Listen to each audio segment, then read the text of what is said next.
खबर तिनसुकिया से। ऊपरी असम के तिनसुकिया में आज सुबह नेता प्रतिपक्ष देवव्रत सैकिया मॉर्निंग वॉक करते दिखे और इस मौके पर उन्होंने पूरे शहर का भ्रमण किया और वहां की स्थिति का जायजा लिया। इस बीच एनी न्यूज़ के समक्ष उन्होंने कई विस्फोटक बयान भी दिए। हमारे सहयोगी के साथ बातचीत में उन्होंने कई मुद्दों पर प्रकाश डाला और इस बीच मार्केट में और हर जगह वो घूमते नजर आए और एनी न्यूज़ के समक्ष उन्होंने सामागुरी विधानसभा उपचुनाव के रिजल्ट पर भी अपनी टिप्पणी की। साथ ही उन्होंने कहा कि 2026 में भाजपा को कांग्रेस जरूर सबक सिखाएगी और कई मुद्दों पर उन्होंने हमारे सहयोगी विजय शर्मा के साथ बातचीत की थी। आपको सुनाते हैं।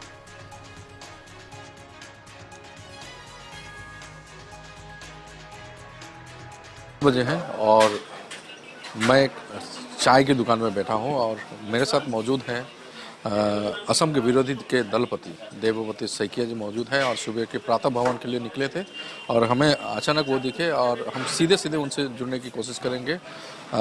किस कारण बस वो तिनसुकिया पहुंचे हैं पूरी जानकारी लेंगे। मेरे साथ मौजूद है देवव्रत सैकिया जी और विरोधी दल के दलपति है। सर, सबसे पहले तो स्वागत है तिनसुकिया से। अचानक से तिनसुकिया में सड़कों पे आपको देखा गया, कारण क्या है? नहीं, कल मैं यहाँ आया था। मेरा मामा का घर यहाँ है। मामा का घर में एक शादी होने वाला था, तो वो शादी अटेंड किया। तो सुबह में थोड़ा टाइम मिला था, इसीलिए थोड़ा यहाँ पे मॉर्निंग वॉक के लिए निकला हूँ और मेरा साथी लोग भी है।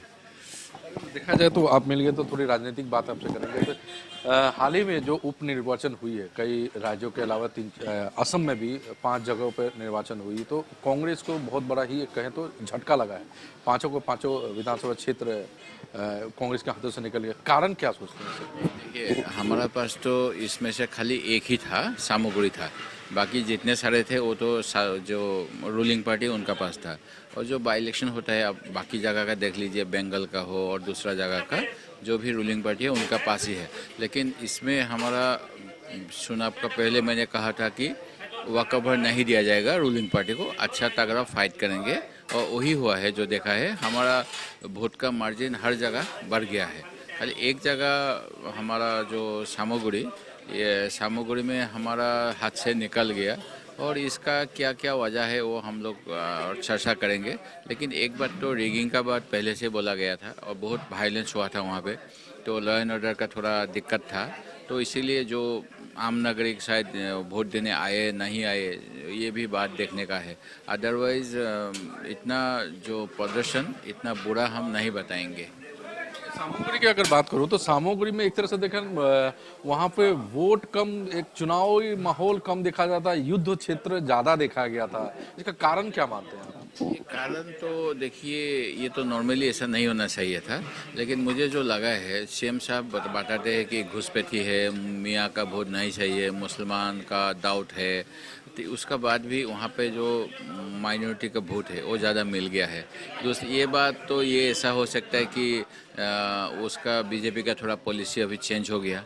और दूसरा बात, मैं पर्सनली मेरा तो ये भी एक अच्छा लगा है कि हमारा ऊपर एक आरोप था कि हम खाली माइनॉरिटी के लिए सोचते हैं, मुस्लिम का हमारा पास पॉकेट वोट है।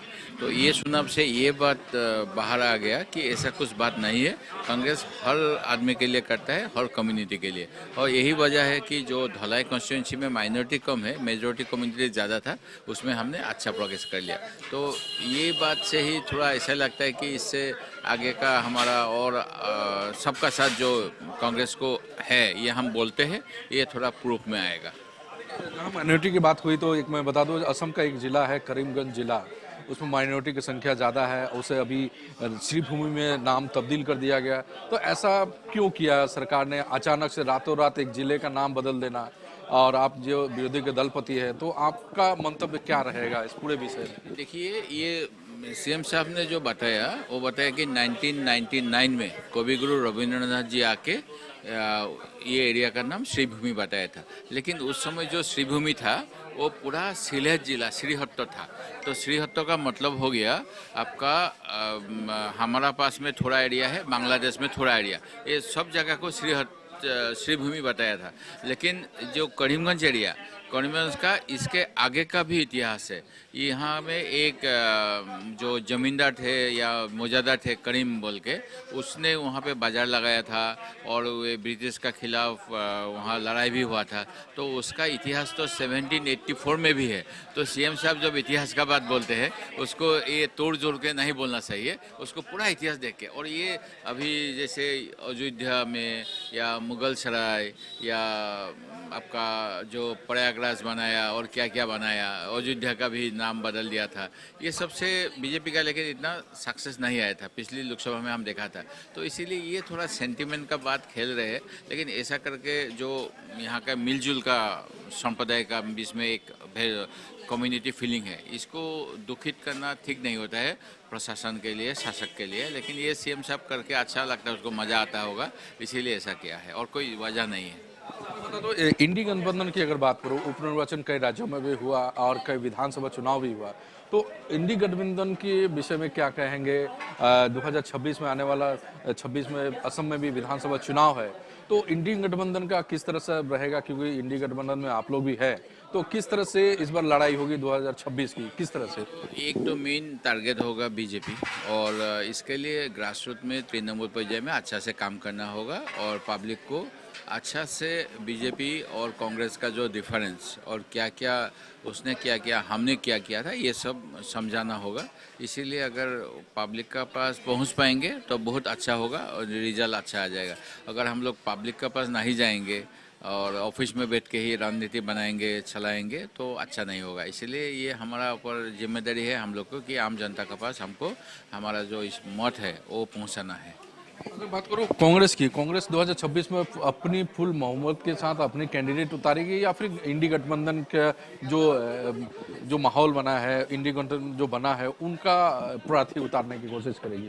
पहला बात होगा कि हर पार्टी को जीतने वाला उम्मीदवार को आगे लाना चाहिए।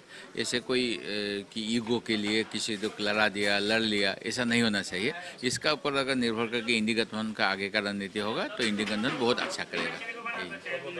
देवव्रत सैकिया जो विरोधी के दलपति है और हमसे बातें की और साझा की, 2026 में आने वाले चुनाव में इंडी गठबंधन के साथ ही इसमें चुनाव मैदान में उतरेगी और पूरी तरह से तैयार है कांग्रेस इस बार 2026 में बीजेपी को सबक सिखाने के लिए। 300 से विजय शर्मा, एनी न्यूज़।